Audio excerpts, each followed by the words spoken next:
So what we want to do here is express the following division in standard form, where we have that 4 minus I over 3 plus 2I.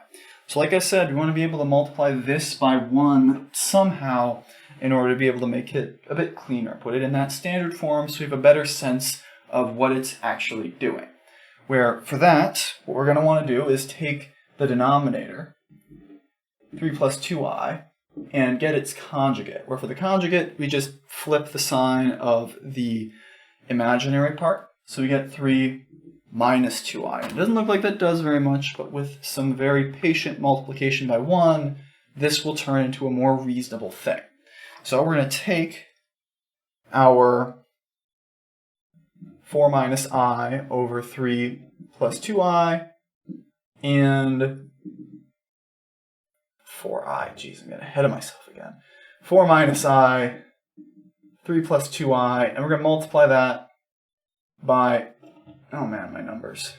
3 minus 2I over 3 minus 2I. Yet again, we're multiplying by 1, just written in a very unnatural way. This is the strangest form of 1 you've probably seen in a while. But, on the bottom at least, that's going to make our life a lot easier, because remember, when you multiply conjugates, you just get the square of each of those parts added up. So we'd have 9 from 3 squared and 4 from the 2 squared. Top isn't going to be very nice though. For that we will still have to FOIL, so we're going to need a little bit more space. We're going to have that outer 4 times 3, so that would be a 12. Then, or excuse me, that's firsts.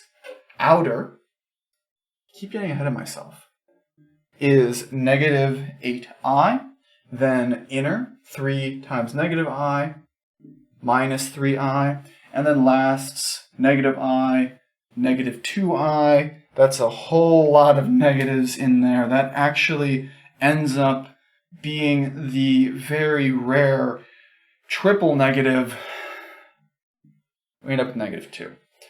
So, just stick the like terms together.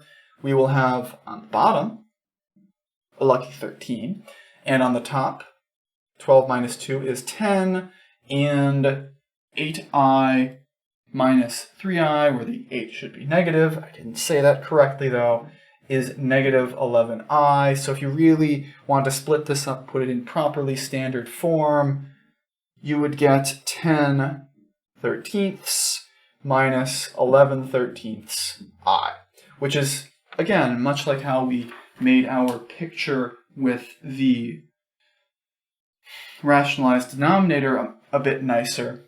That is a lot cleaner than this, and especially so when you get to the context of thinking of these things with the plane, but we're not quite there yet.